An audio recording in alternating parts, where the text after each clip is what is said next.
عندي قصص ما أحلاها عندي قصص ما أحلاها مثل الشمس يشع سناها مثل الشمس يشع سناها فيها كلمات رائعة فيها كلمات رائعة فيها صور ما أبهاها عندي قصص ما أحلاها عندي قصص ما أحلاها مثل الشمس يشع سناها مثل الشمس يشع سناها فيها كلمات رائعة فيها كلمات رائعة.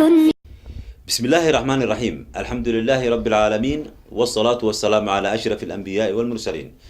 daawadayaasheeda qiimaha ayaa qadarinta mudan oo meel kastoo aad joogtaan assalaamu calaykum waraxmatullaahi wabarakaatuh. daawadayaal kusoo dhawaada mar kale iyo barnaamijkeenii fiiro gaara oo markan idinkaga imanaya xarunta gobolka Togdheer ee magaalada Burco.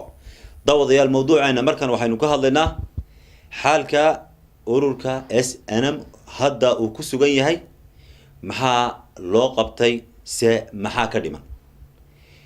qodobada daawadayaal waxaa igala qayb geli doona dood aynu ka dhalin doono maamulka gobolka Togdheer uu ka socdo gudoomiye ku-xigeenka gudoomiyaha gobolka Togdheer mudane Maxamed Maxamuud Yuusuf Ubaxle iyo laba xubnood oo ka tirsan ururka SNM gaar ahaan magaalada Burco ku sugan waa Bashiir Aadan Carab Axmed oo midigtayda fadhiya, waxaana ku sii xiga Ibrahim Cabdi Cilmi oo Bashiir ka shisheeya. ugu horeyn su'aasha ugu horeysa kadib marka aan runtii uga mahadceliyo maamulka gobolka iyo xubnahan ka soo qayb galay doodan, insha Allah aanu rajaynayno inay midho ka dhalan doonaan, ayaa su'aasha ugu horeysa ayaan xubnaha SNM ugu horeysinaya gaar ahaan Bashiir Aadan Carab bal inuu xog inaga siiyo xaalka ay ku sugan tahay hadda xubnaha SNM oo ka mid yahay. بسم الله الرحمن الرحيم بسم الله الرحمن الرحيم اللهم صل على سيدنا محمد وبه نستعين على أمر الدنيا والدين. waxa weeyaan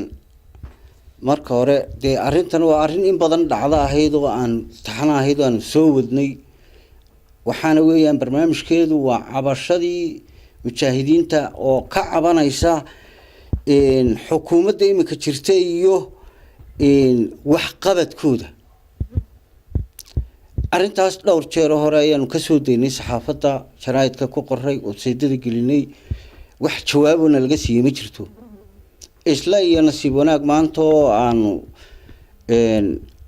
naxariisii nabadgelyo korkiisa haatee uu gudoomiye ku-xigeenkii gobolka Togdheer uu nala fadhiyo dooda nagala qayb galay, waanu uga mahadcelinayn. dhammaan waxaanu salaamaynaa mujaahidiinta nala midka ahayd ee gobolada joogta, bulshada reer Somaliland, madaxweynaha iyo xukuumadda, dhammaan inta iyaduna la midka ah ee howlqabadyadiisa intaba waanu salaamaynaa. assalaamu calaykum waraxmatullaahi wabarakaatu. cabashadaydu waxa weeyaan maanta oo Somaliland ay marayso dhowr iyo 20 sannadood, intaasoo xukuumadood ay maamul iska soo bedelay, maanta ay asxaab iyo tartan tahay. waxaan anagu aan haddii aan nahay fighterskii ururka SNM ilaa iyo waqtigii dagaalka iyo waqtigii ay maanta ay bulshadu soo barbaaraysay, inta anagu waxun baan u soconay in ay qarannimadu tis qaato, waxqabadka yagana la meel mariyo. markay sidaa tahay waxa weeyaan anagu cabashaanu ku jiraa, waxaanu leenahay xukuumaddu sidii ay ahayd ururka SNM mujaahidiintii maanta marka aan ka warbixiyo oo kale matalan dee bulshada reer Somaliland maanta halkay gaadhay ama xukuumaddu halkay gaadhay waxa weeyaan qarannimo tis qaatay. okay, xaq baanu leenahay marka haddii aan wax tabanayno oo aan u baahanay in wax naloo qabto inaanu hadallo, haddii naloo qaban waayo oo wadana loo samayn waayo, xaq baanu leenahay. marka waxaanu leenahay kama tiran markaan anigu dee cabashada aanu taabanayna waxa weeyaan matalan iminka ka nool ee soconaya ee unugyadii taranka ku waayay qarannimada iyo halganka ku soo jiray ee gabadhiisii hortiisa lagu qabay ku dhalayso ee aan meel alle iyo meelu jooga aanu jirin iyo meel lagu tirinayo iyo meel lagu ogay midnaba aanu jirin. kalxaadkiisii intuu waayay 86 1984 1988 1998 intaba wuu joogaa kuwii lixaadkoodii waayey hore dhacdooyinkan waan usoo duubnay qaar badan oo yacnaa waalan ama ma garanaysaa ay silsiladaysan waan usoo duubnay marka waxaanu leenahay oo anagu aanu la hadlayno aanu leenahay maanta qarannimadeeni way meel martay xukuumaddana SNM baa iminka haysato kursigii iyo hogaankii iyo taladiiba haysa cidda aanu markaa iminka wax ka doonayna inay wax noo qabato ama wax noo meel marisaan waxa weeyaan xukuumadda way intaan qabadka imka hadla maxaad kusoo ururinaysaa yani xaalka ay ku sugan tahay SNM waxaan kusoo ururinayaa haadhe waxa weeyaan wax tabashadeeda horta marka hore in la helo la ogaado waxa ay tahay gobolada waa wax kooban waa la ururin karaa la koobo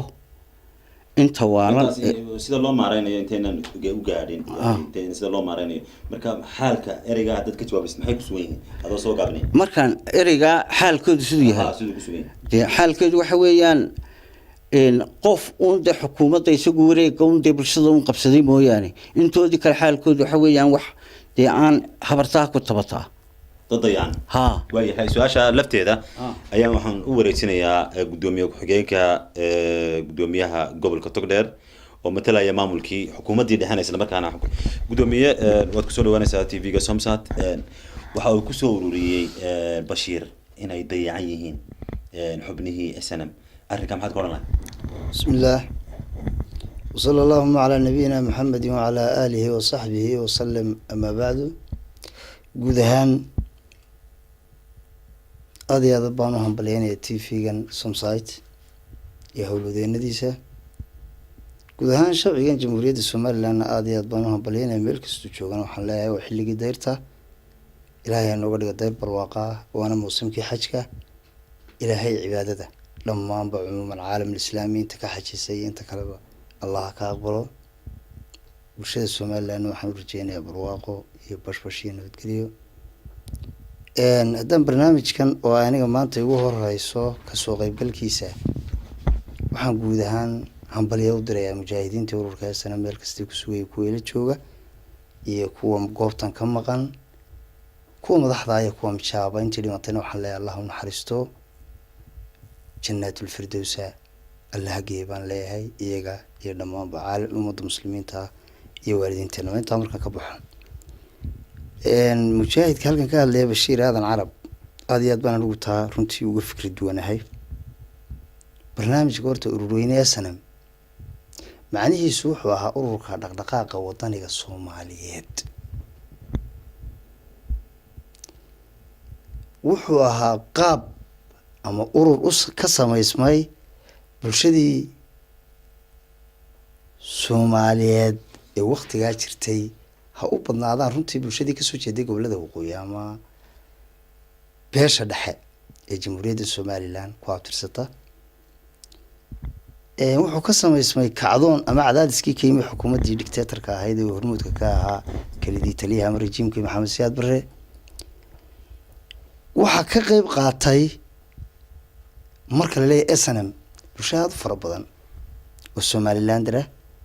oo guda iyo dibadba joogtay dabcan goobtan aynu maanta ku sugnahay waa xaruntii gobolka Togdheer Burco 1982 waan garanayaa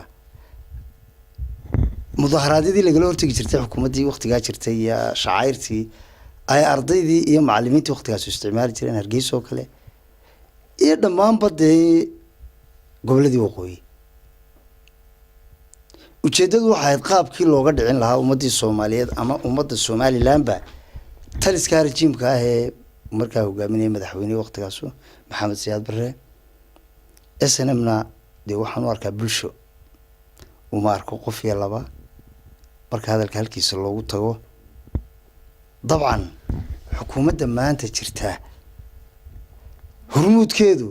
waa gudoomiyihii waqtiga dheeraa ururka SNM mudane Axmed Maxamed Maxamuud Siilaanyo haatana madaxweynaha qaranka jamhuuriyadda Somaliland dalku markii uu xoreeyay magaalada Burco ururweynaha SNM markii uu soo galay shirweyne oo lagu qabtay dhammaan beelaha la isugu keenay Somaliland ama wixii loo oran jiray maxkamiyadii mustacmaradda Ingiriiska somaliland protectorate-ka wixii la odhan jiray ee ay ixtilaalka ingiriiska waqtiga ay gacanta ku hayn jireen dib u heshiisiin beeleed baa la galay kadib allah u naxariistay waqtigaa waxaa loo doortay madaxweyne muddo 2 sannadood guddoomiye waqtigaas ururka SNM cabdiraxmaan axmed cali kadib boorama waatii la isugu tegay ee axad qarameedka iyo xukuumaddan salka ballaaran ee dee axad qarameed kale lagu aasaasay isna allah u naxariistay madaxweynaha looga dhigay maxamed xaaji ibraahim cigaal waynu ognahay maraaxilkeena numuwiga beelaha uu soo maray oo madaxweyne afraad daahir riyaale axmed maxamed maxamuud siilaayin markaan hadalka halkayga soo dib ugu noqdo nuxurkiisa iyo ujeedadiisu xaalka ay SNM ku sugan tahay waxaan u qabaa inuu yahay 100% xaal orayda bulsho raxmaadka iminka daaya dhibica ilaahay wada gaari maayo dhulka qaybun baa abaara qaybna waa barwaaqo urweyne SNM rag iyagoo saliima bay ka bixeen oo arsaas jirkooda ku dhici qaarna iyagoo jirkoodu naafoobay oo disable oo damage qabay ka baxeen kii nolosha ka hadhay waxa qabaa xukuumaddu bini aadam lama wada daryeeli karo idimo oran karo ma garanaysaa dee waa la wada daryeelay oo dee maan samaynin oo xaada bimaa ladayhim wax saa kula shayin cadada ihsaayaad ma samayn dabcan region kaana ka samaynin inta xiran iyo inta waalan iyo inta miir qabta midna kama samayn laakiin waxaan ogahay mucdamka urweyne SNM loo oran jiray maanta marka aan ka eego tusaalahan idaacadu markay qaadayaan afti istidlaac ra'yi waxa majority la raaca Soomaha halka loo badan yahay ee codka dadku tusaalahan inta some site markaad afti qaadayso ee aad regionka ka qaadayso 10kii qof 8 waxa isku raacaan maxay noqonaysaa waa muttafaq weey waa majority wada aragtay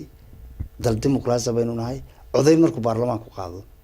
halka wada wax loo badan yahay ujeedadu waxa aan leeyahay urweyne SNM tusaalahan marka regionka ka eego burco qura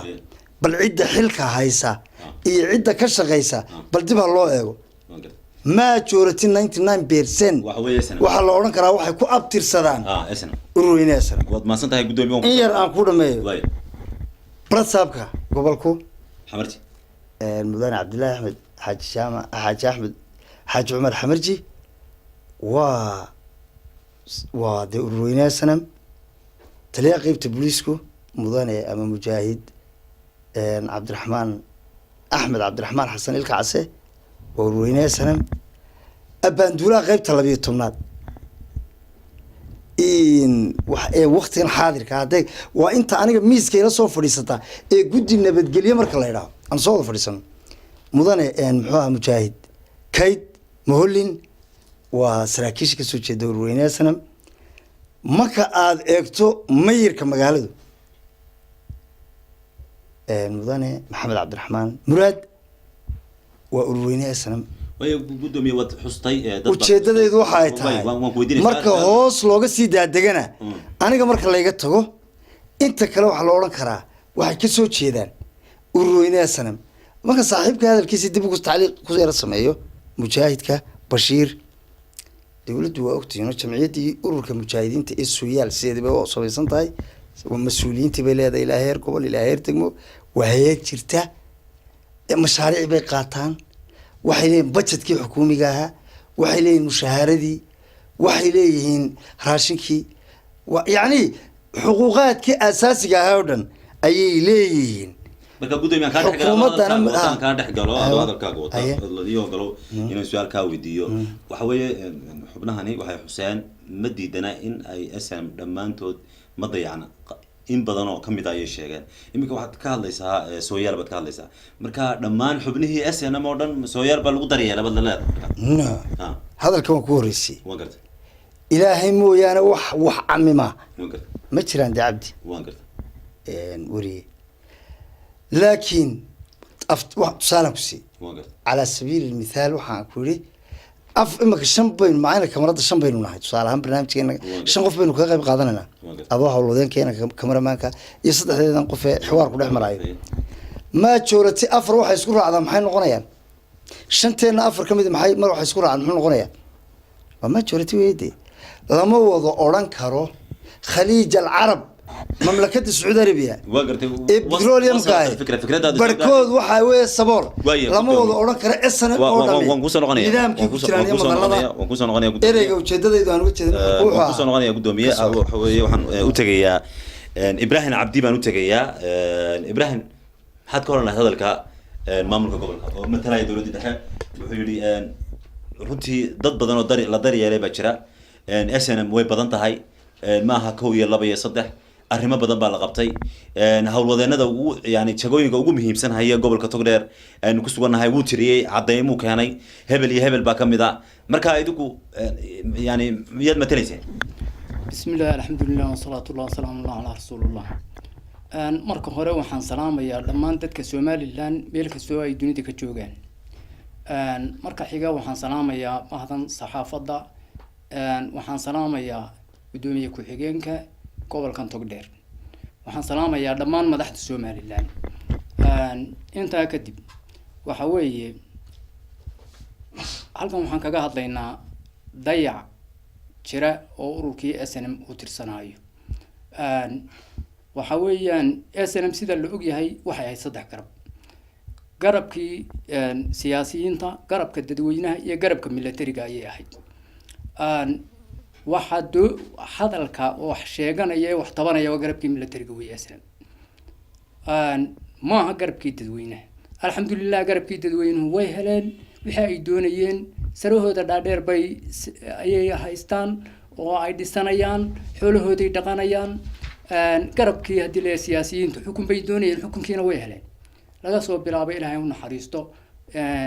maxamuud axmed cali cabdi hadii la yiraahdo maxamed ibraahim cigaal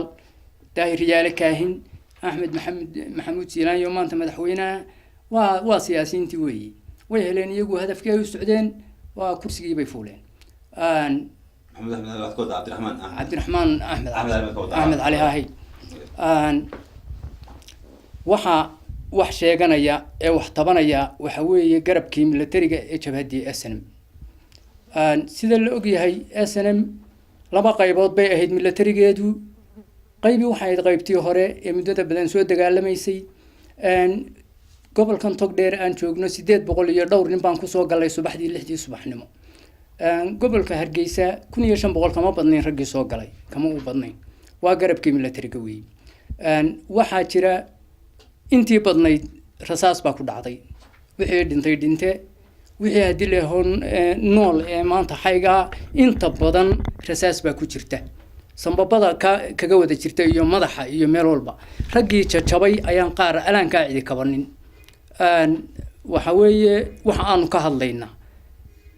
waa xaquuqdii halganka aanu ummadda ku lahayn hadii aanu nahay garabkii militariga ee jabhadii SNM ma hayno toosale wax alla waxaan kayna ma jirto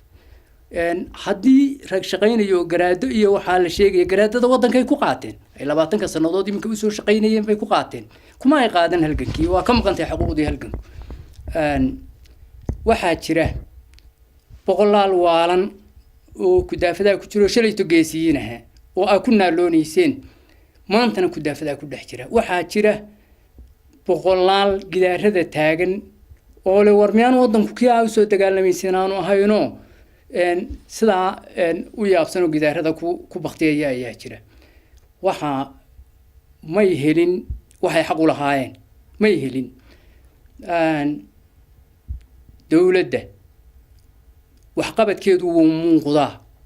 waa wixii loo doortay ma dafirsanin mana mucaaradna kuma ihin kamana soo horjeedno laakiin waxa weeye xaquuqdii anagu aanu lahayn way ka maqan tahay Somaliland way ka maqan tahay waad maasantahay Ibrahim Bashir ayaan weydiinayaa su'aal ah Bashir waxa uu xusay Maxamed Maxamuud Yuusuf waxle gudoomiye ku-xigeenku waxa xusay Sooyaal idinku ma yani ma tihiin dad ka tirsan ururka Sooyaal daneeya arrimaha SNM waxdana ma ka heshaan daryeel ma ka heshaan caafimaad ma ka heshaan raashin ma ka heshaan kharash ma la siiyaa miyad ku jirtaan dadka yaa ku jira yaa ka koo yaa lagu daryeelaa waan waxa weeyaan horta dadka meeshan lagu la Sooyaal hada waxa weeyaan xusbiyadii SNM ba kooriye SYL iyo xusbiya caynkaasa ama dad waktiyo hore halgamayey iyo kii SNM halganino noocaasa la isku diro sooyaal baa laga dhigay sooyaalla waxaa loo sameeyey raad careeb in nimankii difaaca ee SNM lagu reebo ayaa loo samaystay la iskaga reebo waxay iskaga reebayeen nimanka hoggaanka haystay ee siyaasiyiintii iyo korneyladii annaga nimankii ciidiina wadatay ciddii annagana hoggaankaydina wadatay ayaa barnaamijkan samaysay wuxuu ahaa barnaamij la iskaga kaaya reebay dee annaga hadda ma garatay waxa weeyaan anigu ma garanayo halkaa waxdan ugu jirta laakiin iminka way dhisan yihiin wax taabuu leh oo caynkaasi way dhisan yihiin laakiin cid ilaahay abuurto oo ay dar yeesho iyo cid hoos joogta iminka kama tiran in ubaxle oo gudoomiyihii gobolka ah waxa jooga iminka halkan oo uu leeyahay mushaar bay qaataan salary bay qaataan dawarun waa niman caloosho shaqaystayaal hadda ma garatay bal hal qof oo bulshadii waxaan aan ka hadlayna ahayda oo ay hayaan oo ay daryeel u sameeyeen ilmo ay waxbarasho geeyeen meel ay cid ay hayaan cid ay waxbay ka qaad ha keenaan hadda ma garatay may xubnaha sooyaal hadda ma garatay waxa weeyaan sooyaashu kuwa joogaan waa calooshooda shaqaystayaal hadda ma garatay mana aha sooyaashu mid ururkii baleeg sidan uu iminka saaxiibka Ibrahim ka hadlay cidda cabanaysa waa militarigii ururkii SNM cidda daryeelka u baahan ama maanta damqatay istawdayna waxa weeyaan militarigii ururka SNM maxaad kaga jawaabaysaa qodobkii waxaan kaga jawaab uu yiri xubno kamid ah SNM ayaa maanta jagooyinka ugu sareeya ee gobolka haysa waa run arrinka maxaad kaga jawaab arrinka iminka annaga cabashada baan ugu keenay waxa weeyaan xubnaha iyaga maanta hoggaanka haya marka dhinaca kale markaan ku eegno miyaanan la odhan karin SNM maanta jagooyin aanay cidi gaadhin bay gaadheen waxa weeye waxa ka soo qaad madaxweynihiiba ahaa maya حاشي باكو جرا وزيرك مدورستها maya waa dad waxa weeye horta marka hore laba hay'adood baa jiray hay'adda SNM waxa hay'adda wadanka qabsatay waxa lagu bedelay hay'adda Somaliland markii hay'adda Somaliland lagu bedelay qof kasta oo u soo tartamay ama ficilkan soo galay ama shaqeynay xoogiisa caafimaad qabay oo u shaqeynay qarannimada Somaliland tii martabadii uu in ilaahay gaarsiiyay buu gaaray marka waxa weeyaan marka ay cayn ka tahay martabada kumay gaadhin SNM-nimana laguma siinin oo laguma karaamaynin hadda ma garatay waxa weeyaan qaran u gudbayna qodobkan u gudbayna SNM maxaa loo qabtay adaa ku horeynaya waxaan ku xirjinay maxaa gudoomiye SNM maxaa loo qabtay wax SNM loo qabtay ma jirto oo aan iminka taaban karaa ma jirto وهي والله قبل تمشي تسمع ها يعني شخصيا وحويا كون هذا مثلا إمك إن مدن إمك مثلا وشيء إن قدوميه هذا وحويا وإن ما سوشيال كيد مركورة مثلا كيدو كلام ملتري وكتر سنة وشقينا أي تبدأ باس كانوا بنانا ذي وقلاي تمرديسو كقلاي ilka casoo kale boolisku ka shaqeynayay tamaradiisu ku soo gaaray halkan oo xaq buu deemokranata tamaradiisu ku gaaray hadda ma garatay dadka hoose SNM way badan tahay hadda ma garatay marka qofkii siyaasad loo dajiyay miyaad adigu xusaysaa yaana anagu halka aan ka hadlayna waxa weeyaan ma aha kuwan xoog leh ama martabad leh ee wax qabsan karayay maaha waxa weeyaan wuxoodii ay lahayd ee qashinka ahaa ee xoog beelay ee waalida noqday ee tamara beelay ee sidoodii ma garanaysaa noloshiiba uga dhacay in ay lahaadaan ay maanta loo sameeyo rule ay raacaan sababta ay tahay haddii ay noqon lahayd may waqtigii baleeg imika xukuumadii maxamed xaaji ibraahim cigaal kusoo noqonay dooda ayaynu wareejinaynaa gudoomiye halkaa muxuu ahaa waxa weeye waxaan maraynaa qodobka ah بسم الله الرحمن الرحيم بسم الله islaameen mujaahidiintu bani aadamkuna de waa kala afkaar wuxuna waa dood horta filimaya maanta waxay sanam ka maqan inay jiraan innaguna sanam de waxaa ururkii bilaabay halganka markii lagu naajaxayna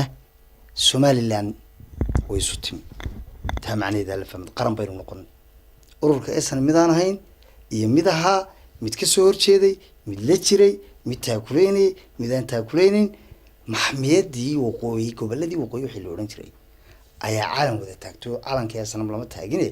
calankii astaantii qaranka jamhuuriyadda Somaliland baa la sameeyay qaran baynu noqonnay dhowr iyo 20 sanadood baynu qaran xoranahay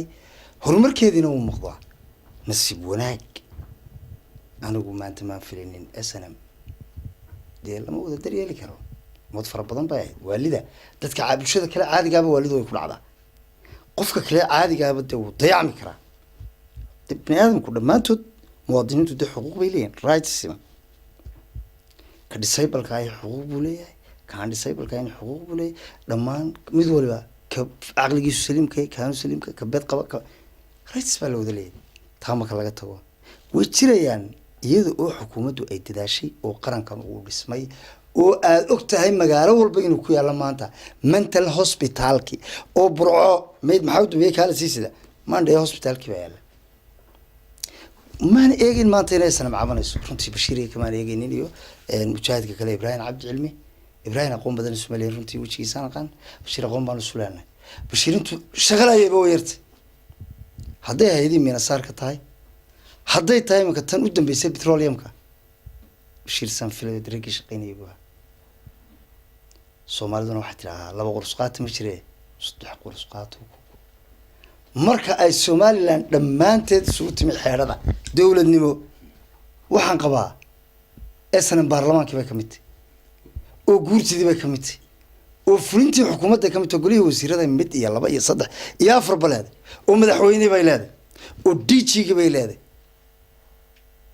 kuwa hoosana oo waxay leedahay dhammaan jaranjarooyinkii ka hoosiyay mid aynaka aan xusin dad badan baa jira oo SNMtu yaro kooban oo intaas u baaxid maya SNM waa ummad fara badan laakiin marka aad eegto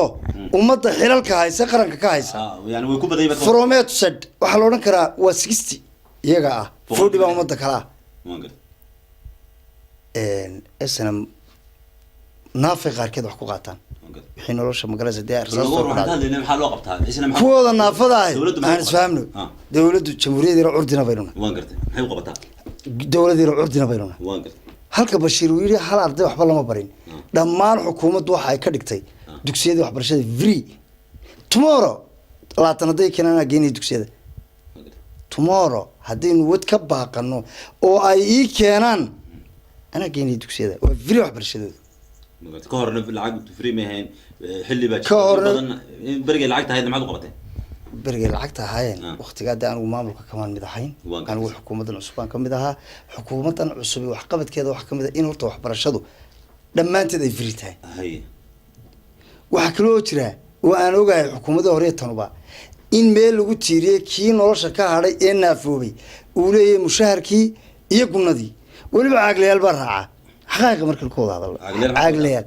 عاقلوا حوي واحد مزيفة ضد آن SNM بهاينو ما يا قف لو ميلود ما صدق ميلود كقاطع وتنترك كوبا هذه يقول السمية وان قرت قف ملتري بوليس كأسلوب تادو دونك الديوان كشان مالك أنا كقاضني جمعية المجاهدين تسوي لك الديوان كشان مركز ضد ضيعان هذا هذه وزارة ذانا حولوا ذا نضو قرن أما هذا واتشمان أما هذا ما قرتي سكيورتي قاعد بيوكلان SNM هذه أتبلو طريالي تلك مش هتستاكتو دكتور بربرة بدأ حتى كسب بلاو إلى ثلاث طريقة دروس سجاد يبلديك السنة بكاول قشة ماجورتي وكوسن غني بدوبية وحقبت كالوقبتي قرن كدما أنت وحلوقبتي يجنا السكارة وحلوقبتي قرن كوحبا لوقبتي وهذا كسا حكومة واحد مشاريع حرمارينات سماينسو ودوينكي وحنور الله مشاهدين دجال كمر لو ما وضع دماغه ونين مال كتاجرة نين مر كتاجرة nin maskax ku taageera adduud waligeed waa nooca aan dhameeyo abanina alxamdulillaah baa taagantiin dalkeena waa nabad niman muxtarama baa tiin anaan islam soo wada koobi karin wajiyadiina marka nimanka eego inkasta niman ahlu cibaadaatiin oo de mutadayin oo ahlu iimaan haddana meel xun ninka guri abaarta ka yimi iyo ninka guriga naqaa ka yimi waan kala aqaanaa dee nin weyn baana waxaan kusoo koobaya Way adag tahay gudoomiye. aan halkaa kusoo gabagabay ujeedadeedu waxa ay tahay snm waxbaa loo qabtay dalkana waxbaa loo qabtay horumar baynu maanta ku soconnaa kaabayaashii dhaqaalahaynu wadnay waddooyinkii waxaan odhan lahaa bashiir iyo ninka lagu yidhaaho mujaahidka kale muxuu ibraahim Cabdi. ha laga qayb qaato horumarinta waddankeena waddadii ceeri gaabo oo kii madaxweynuhu dhagaxa dhigay contributionkii baa la urinayaa tii ood weyne tii berbera iyo halkaa tii kale Waad dhameysatay man maranaya gudoomiye fikradaadii aan u gudbo Ibraahim aynu ka qayb Cabdi qaadanaa Cilmi. Ibraahim wuxuu xusay gudoomiyuhu wuxuu xusay yani dadka dayacan in dawladdu ay mushahar u qortay oo meelo badan ay ka shaqeeyaan oo arrinkaas ma jiraayo iminka miyaad xasuusan kartaa dad aan waxba aan cidi dawladdu aanay soo booqan isagu wuxuu xusayaa muxuu ahaa gudoomiyuhu in si gaara loo daryeelo meelo kasta ay ku jiraan arrinka maxaad ka odhan lahayd bismillaah arrinkaas waxa weeye gudoomiyuhu waa mahadsan yahay meeshan in lays inkiro ama lays haddii la yidhaaho dee lays jaariyo ama lays cadaadiyo maaha doodu waa in wax laysu qiraa waxa weeye wax aanu ka hadlayno waan sheegnay waa garabkii militariga weeye maaha dadkii taageeri maaha anaga waxa weeye garabkii militariga weeye tiradiisa wala tira yar buu ahaa oo kooban ayuu ahaa dadkaanu ka hadlaynaa dadkaa weeye dadkaasi gudoomiyuhu dee gobolkan togdheer madaxdiisii weeye waxaan u malaynayaa xogagaal waanu u dhaadhicin oo xogagaal baanu u ahayn maanaan soo cabanin oo cabasho badan oo fara badan maanaan soo jeedinin waxaanu ahayn xubnihii joogay ilaa waktigii hawshii dagaalka iyo dhibaatadu ay dhammaatay waanu joognay aanu ishaanu wax ka eegayn sidiisabana dadku marka hore xaquuq buu wada leeyahay dhammaan dadka Somaliland ka caloosha ku jira hooyadii baa xaquuq leh in hooyadii lagu daryeelo haddii la yidhaaho marka xiga ta annagu aanu tirsanayna gudoomiye waa tii halganka weeye aniga marka aan tusaale ahaan aan soo qaado aan idin sheego 83 bishii 6 16 baan xiradii ugu horeysay jabhadda SNM aan ku biiray shaqaalena waan ahaa dawladii Maxamed Siyaad Barre 2,000 oo shilin baan qaadan jiray dadka inta badan ma qaadan jirin lacagta isla 84 bilowgiisii dugsigii awaare ayaan galay guutadii Sayid Cali markii aan ka soo baxnay dagaalkii Burcaduurey baan galay in yar kadib markaan nasanayna waxaan soo galay buurta ayaan soo galay ciidankii dhaga weynaan ahaa hurintii Maxamed Cali baan ahaa Ilaahay u naxariistee waxa weeye wagar ilaa silsilada lug baan ku maray lug baan kaga baxay maalintii ay dhacay ee jimcihii 800 iyo meedharkii soo galay burco 6 aroornimo ayaan ka mid ahaa 93 guutadii ciidanka qaranka aasaaska ciidanka qaranka 90 nin ugu horeeyay baan ahaa ee halkan laga qaaday Hargeysa isku soo wada duub markii ay xasishay cagaha dhigtay waxa weeye xamaalashu ubadkaaga wax kugu filan ma haysid 1500 baa mushaharna looga dhigay idaacadda suuqa idaacadan subax tagay intaan mushaharkii qaatay waraaqdii joornaalkii soo baxay baan eegay biicii baan ka eegay waa caagadii saliidda ahayd baa waxa dhowr kun ay maqnaatay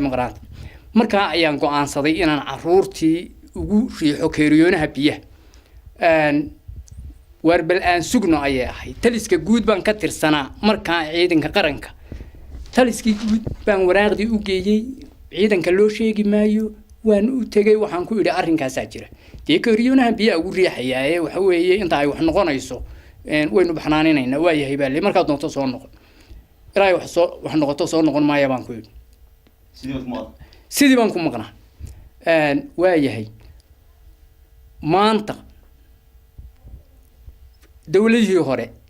waxa la idinku dilay harkuu ma jiido dawladii Maxamed Ibraahim Cigaal maanaan hungureynayn geed bay ku wada laba diglay u xidhay waxa la wixii militariga SNM saraakiisha sare tiriyaale ka hina dawanin ku dilay harkuu ma jiido ayay ahayd maanaan hungureynayn waxaanu rajo ka qabnay ta Axmed Siilaayo inay ragii register buu leeyahay waa wax buug leh in la eego rasaasta laga guro waaye ragii la eego rasaasta laga guro adeega raaliya waqtiga ciriiriya waxaan doonayaa inaan sii waan ku soo noqonayaa gudoomiye Bashiir Bansini waxaad tiraahdaa rajo waxaad ka qabteen xukuumadan hadda garwadeenka ka yahay Bismillah. Axmed Sinay Bismillah. waxaad noo qodobaysaa maxaad uga baahan tihiin xukuumaddan hadda Bismillah. jirta Bismillah. in la idin qabto adigoo hadalka maxaa soo gaabay بسم الله horta marka u horeysa awalan xukuumadda Axmed Maxamed Silaanyo ayaanu rajo ka qabnay oo ay noqotay SNM oo dib kursiga u qabsatay haye takaliya ee nakicisay ee aan ku kacnay waa taa waxaan isla qaadanay markaan isweydiinay haddii maanta istijaah laynoo samayn waayo inaan cid dambana istijaah inoo samaynayn marka horta hadalka yagu halkaasuu ka bilaaban yahay sababtoo ay tahay waa maantana waa madaxweynahayagii nasiib horena gudoomiyahaygu waxaanu ka hadlaynana waa kii og taas waa sida saaxiibkii Ibrahim uu sheegay annagu halka aanu ka hadlaynana waa militarigu wax kooban buu hayo tirale oo cayiman waxaanu doonaynaa koow waxa waalan ee gobol kasta jooga in loo xareeyo meel loogu sameeyo ubadka yaga ka nool iyo kii dhintayba in waxbarasho istijaala loo sameeyo la dayriyeelo marka ka dhintay dadkii dhintay marka wada yani ubadkoodii ka tegay hade agoontoodu ka tegay intaana waxbarasho istijaala loogu sameeyo qodobka saddexaad waxa weeyaan waxa naafada ee u baahan caafimaad in caafimaadkooda loo eego dhaawac ee rasaasi ku jirto ku naafoobay dagaalada taayna loo eego wixii caafimaad qaba ee dee shaqo loo abuuri karo in shaqo abuur loo sameeyo ama military ha noqoto ama booliis ha noqoto ama hay'ad ha noqoto in shaqo abuur la sameeyo wixii caafimaad qaba dibadda jooga halka uu gudoomiyuhu ka yiri iminka yacni alxamdulillah gudoomiyuhu bulshada reer Somaliland iyo maanta horumarkeeda oo dhan buu isku duubay okay meel wacan bay maraysaa taas ma diidanin annaguna xukuumadda iyo Somaliland toon mucaarid kuma nihin waxaanu ka hadlaynaa waa wax tabashaanaga gudahayaga markay sidaa tahay waxa weeyaan qofkii isagu sidiisa dee u xoogsanayay xurufsanayay waa okay hadda ma garatay laakiin annagu halkanu taabanayno waxa weeyaan maanta annagu dadkii aan ognahay مثلا أنا إبراهيم أو كلام مركان كسوق هذا صاحب إبراهيم أو كلام أنكو واحد نهين إفنتري إذا كل نقطة نهين قف كستاميش وكهرباء نوجني قف كستاميش ويلا بنوجني سيدا نوجني عدوجي ما شرط هذا سؤال كان قالوا كسابسن موس كضيدين أرنك وحيابها شيء سنة الذين إن الله قبض الرماء سندون مدحوينا موتكن برنا مدحوينا مبوقتين مدحتويدا مربان isku daynay inaan u tagno ma gashay tabeedna way loo suurtageli weeday oo nimanka sokeeyayba wax nagu arbusho birgii kalshaali iyo wixii ba hawlaa yimid dabeetana joojiye baan lagu yiri tabeedna sidii baan kaga soo noqonay dibna uma aan haleelin laakiin waxa weeye waqtiga ciriiriya ayaa waxaan gudoomiyaha siinay wuxuu sheegay gudoomiye xubnahan waxay sheegayaan waxyaabo runtii aad u yar in loo qabto ubadkooda la daryeelo kuwooda aabahood inteen la daryeelo waxbarashadooda bilaash laga dhigo kooda xanuunsanaya ama dhaawaca dhaawacii dagaaladii halgankii ay galeen wax soo yeeloobeen in caafimaadkooda la daryeelo xukuumadda intaa miyaanay qaban karin بسم الله هرتا طبعا ما قبو قربكي ururkii sanamee hubaysna inuu tira aad u leeyahay subaxii baraal soo galay waan joogay nin bana dadkii dugsiyada sare ka baxaana joogay markaa magaalada in khaarijka u baxaa baan rajeynay basboor baan soo qaatay shahaadada dugsiga sare iyo waliba bidaaqadii difaaca qaranka oo 2 sanadood baan difaaca qaranka la soo shaqeynay taa marka aan ku leeyahay waxaan ku iftiiminayaa waqtiga xaadirka inaan ahaan waqiiciga la socday oo military ahaana waxay uga bilaabnaayeen marka wala badnaa ardaydii madheer ku xalutay baan ahaa arasaynka madheer waa kan joogay Cabdi Xamdulla Cilmi waa de sarkaal sare oo imka booliiska sanad subaxintii burca soo gashay population burca joogo dhan baa ku biiray ilaa halkan ku dhamaanayna sidii baa maalmanin ugu biiray horta ma qabaysanam sidan ay mujaahidiintu sheegayaan inay tira kooban oo 1000 bad iyo 500 oo meel galay waxayna tahay inta soo hadhay bay ka hadlayaan malmaanay sama ma garan karo ihsaayaad lagu sameeyay stiil ma jiro bulshadana qofkan aragtaa 90% waxaan beelaa cirfiyadahay waxay gudhaan aslan baan nahay aniga iga gudhaan aniga markaan dee la sheekeysanayo golaha wasiirada tiro badan oo islamaa ku jirta ujeedada aan leeyahay horta marka hore ayaan khalad la fahmine mujaahidiinta ciddii soo halgantay qaranka u soo halgantay xurmay xaq u leedahay waa marka xigtee halganku marka uu dhammaado dee ururweynaha dee bulshadu ka qayb noqonaya oo dee wuxuu bulshadu ku milmayaa qeybaheeda kala duwan dee military tahay dee bolis tahay dee asluub tahay hadday tahay hay-adaha rayidka intaba dee sanam way ka shaqeysaa tan waxbarashada horena waan ugu celiyey mar labaadna waan ku celinayaa barnaamijka xukuumadda ayay koow ka ahayd in waxbarashadu ay frida qarankaba kii dhintay aan isfahamno ee sanab kumaanaa gelin qarankaanu ku galay no camow hadigtega wariye xisbiga ma aha xisbigu daa sanab waa qaranka su-aashaan kuweydiinaya guddoomiyan kuweydiiye waxaa weeye xisbiga kulmiye aad ka mid tahay iminka ololaha markii uu doorashada gelaya 2010 ma ku ololeeyey inuu SNM wax u qaban doono taad sheegaysa ma xasuusnaano laakiin waxa uu xisbigu ku ololeynayay inuu qaranka dhan ee jira isbedel ku sameyn karo iyo horta degdeg ha ii samir dhinaca u tahayba hadday dhinaca horumarka bulshada tahay hadday waxbarashada tahay hadday wadooyinka tahay hadday kaabayaasha dhaqaalaha tahay hadday horumarinta tahay qarankaba tiina u wadaa SNMna dee qaranka ka mid tahay SNMna qarankay daadar ka mid tahay horena waan kuu sheego 1991 shirweynihii burca ka dhacay ururweynihii SNM iyo dhammaan bulshooyinkii gobollada waqooyi ayaa isku saamaxay oo ku heshiiyey oo ku samaystay gooniisutaagga iyo jamhuuriyadda maanta SNMna waxay ka mid noqotay ururka mujaahidiintuna dee jamciyadda soo yaal ma qaba anigu xukuumaddu iyo kuwii horeba ilaa maxamed xaaji ibraahim cigaal naafadu dee mushahar bay lahaayeen ciddii kale ee SNM meel ka shaqaysaana ummaday dee xilalka ula sinay siyaasad cad ma ka leedihiin dadka naafada naafada qaranka oo dhan baanu anagu siyaasad cad ka leenay naafada qaranka oo dhan ayay xukuumaddu daryeelkeedii ay dee ka leedahay siyaasad cad siyaasadda cad naafada qaranku waxay partner la tahay wasaaradda shaqada iyo arrimaha bulshada xitaa waxaa talada noogu jirta aynu isfahamno waa la daryeelay mushahar bay wada qaataan ciidanka naafada qaranku mushahar buu daadar qaataa soo maad fahmin naafadeesna noo kamid naafadeesna waa kamid shaqooyin la qabto oo ay naafadii qabataana way jiraan jamciyadaha ay leeyihiin hore kugu soo sheego kale dee sooyaal oo kalena way jirtaan cabashadu laakiin maalintii dhaweyd ee wafdigii ballaadhaay madaxweynaha jamhuuriyadda somaliland oo halkan noogu yimi hogaaminaya mudane axmed maxamed maxamuud silaayo waa dareemaysay markuu burca joogay in golihii muxuu ahaa sharci darrada ahaa ee wada muxuu toosigi magaca la baxay madashu uu yidhi madaxweynihii burcuu tegay oo dee iyo magaranaysa caasimadii dee saasay u fikireen caasimadii buu ku tegay madaxweynuhu dee guud ahaan horta jamhuuriyaddu madaxweynaheedii waddadii ceeri gaabee uu dhagax dhigay ee aada og tahay maanta aan anigu regionkan marka gobollada kale laga tago kanaan odayga ka ahay ee aan barsaab ku-xigeenka ka ahay aan ogay maanta qaadhaanka loo ururiyey ee ay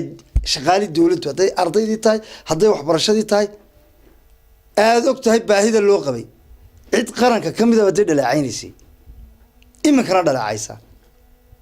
calayhi salaatu wassalaam nebi maxamed markii uu khaybar la furtay hantigii waxaa la siiyey oo loo badiyey haniimadii khaybar kuwii ku cusbaa markaa diinta waxaa cadhooday oo dee kuwa ku cusuba maxay u badna fatxu makaa dee khaybar fatxu makay ka dambeysay soo maaha iyadoo maka la furtaa khaybar dib loogu duulay soo saamahayn mu'arrikiin say sheegaan saamahayd soo waxba iga khaldan taariikhda ma sixi karo hadda haniimadii halkaa qurayshtii markaa fatxu maka lagu qabsaday ee nebiga kasoo horjeeday baa loo badiyey waxaa cadhooday nimankii la odhan jiray ansaar haddaan wax iga khaldanayn cafwan haddii wax iga khaldayn oo la sixi doonaa ansaari waxaa lagu kasbay walmu'allafati quluubihim aan isfahamna aan kusoo sheego SNM waxaa la odhan karaa majority xukuumaddanu dee waa madaxweynuba madaxweyne oo gudoomiye ugu waqtiga dheeraa urkaysana yacni in xaaji ibraahim cigaal baa deesana munisba sheeganay yacni cabdiraxmaan axmed cali gudoomiyaheedii ahaa yacni afarta madaxweyne saddex baabiyada kasoo jeeda la odhan karaa daahir yaalo quraan hayn horta mujaahidiintana mid baan dib ugu celinaya ninku dilahar kuma jeedana waxaan leeyahay odhanin ti laysi saamaxay maxamed xaaji ibraahim cigaalla oday sanama buu ahaayo dee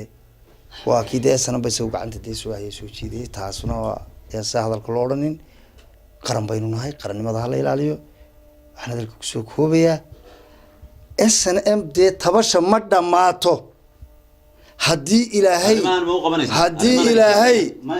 haddii ilaahay roob soo di'iyo lacaga cid ummadda ka mid oo cabanaysa hadday arkaysaa odhanaysa lacag laan bay haysaa tabashadu ma dhammaato s n m na inay wax tabataa waa dee noloshay kamid oo caadi laakiin waxaan kusoo koobayaa tusaalaan ku siiyey 10 qof ee meel istaagay 8 mas-uul baa sanam waxaan leeyahay waxaanay ka cabanayaan waxbarashada uu sheegay xukuumadda dee siyaasadeeda kamid ah waxbarashadu inay free tahay salariga uu ka cawdo yiri 1500 waqtiga ahaa waa la laba jibaaray xukuumaddii daahir riyaalo kaahin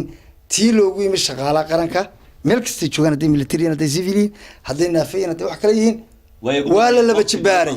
iminkana waa la kordhinayaa mustaqbalka gudoomiye wad mahadsan tahay laakiin waxaan leeyahay waxaan guud ahaan ugu baaqay intaan barnaamijka ka bixin jamhuuriyadda Soomaaliland gudaha dibadba bulshadeed meel joogaan horta ha loo hoggaansamo oo ha la adeeco horumarka qaranka xukuumadduna horumar bay wadaa wadooyinkii baa la wadaa ha laga qayb qaato qaaraanka ha laga waayo taasi waa mawduuc gaar ah noqonaysa ka qayb qaata waayo gudoomiye wad mahadsan tahay yani idinko soo koobaya waqti ka ciriiriya in ka yar daqiiqad anigu halkaas waxaan adigu wax ku bilaabay wali ibraahim ma ku bilaabay uu soo waayay بسم الله in ka yar daqiiqad waxa weeye dee hadalkii waqtigii waa gabaabsi waxa doodani waxay ku saabsan tahay annaga meel kaliya inaga taagan tahay sida uu gudoomiyuhu u dhigayo maaha annaga si noo cuntanta maaha waxa weeye annagu halkii bay inaga taagan tahay garabkii militariga dayacan waxba looma qabanin hoy baa la dhisayaa waxa ay u baahan yihiin waxa weeye intaa kumanyaal guri baa la dhisayaa weli lama odhanin waar nimankii hoy ha loo dhiso war kuwooda rasaastu ku jirto rasaasta ha laga guro waddanku wuxuu cusbitaaluu leeyahay dhaqaatiir baa joogta laysma weydiin kuwa aan mushaharka qaadan ee mushkiladu haysato adiguna maxaad ku darlayntaa intaan waxaan ku darayaa horta gudoomiyuhu sidan uu isugu duubay waa runtiisa bulshada qarankood ayay dee xukuumaddu wax u qabatay horumarkeeda xukuumadda imika jirtaana wax wada muuqda ayay bulshada tustay waan ugu mahad celinaynaa laakiin annagu markaanu garabkii militariga SNM nahay waxa weeyaan xukuumaddan Axmed Maxamed Siilaanyo iyo tii Daahir Riyaale iyo tii Maxamed Xaaji Ibraahim Cigaal iyo tii Cabdiraxmaan Tuur midnaba sidaan annagu waxaanu tabanayno cid taabatay ma jirto laakiin tan waxa weeyaan waa jeermaankayagii waxaanu doonaynaa inuu wax noo qabto ayaanu doonaynaa hadda ma garatay marka waxaanu leenahay sida isuguma duubna waxaan gudoomiyaha u sheegayaa aroorta haddii waageedu ii beriyo kun inan oo SNM oo hebel iyo hebel loo garanayo oo mid nool iyo mid naafa iyo mid caafimaad qaba leh oo aan qaramaysnayn oo naafa iyo ciidan iyo bulsho iyo hay'ad meel la waxba ka qaadan meel la ku tirsanayn ayaan ku horkeeni karaa waad horkeeni kartaa qaybta koobaad ee barnaamijka inta ayaynu ku soo gabagabeynaa aad waxaan uga mahadcelinayaa daawadayaal barnaamijkeena martidii inoogu ahayd waa gudoomiye ku-xigeenka gudoomiyaha gobolka Togdheer mudane Maxamed Maxamuud Yuusuf Ubaxle iyo laba xubnood oo ka tirsan ururka SNM ee ku nool magaalada Burco ku dhaqan magaalada Burco waa mudane Ibraahim Cabdi Cilmi iyo mudane Bashiir Aadan Carab wuxuu ahaa daawadayaal barnaamijkeeni fiira gaar ah waxaana muuqaalad qaadaya diiriye jaamac Cabdi anigoo Cabdi Malik Musaaldon ayaa idin la socodsiinaya tan iyo intaanu ku kulmi doono toddobaadka soo socda qaybta labaad ee barnaamijkan وأنا قاعد الله السلام عليكم ورحمة الله وبركاته.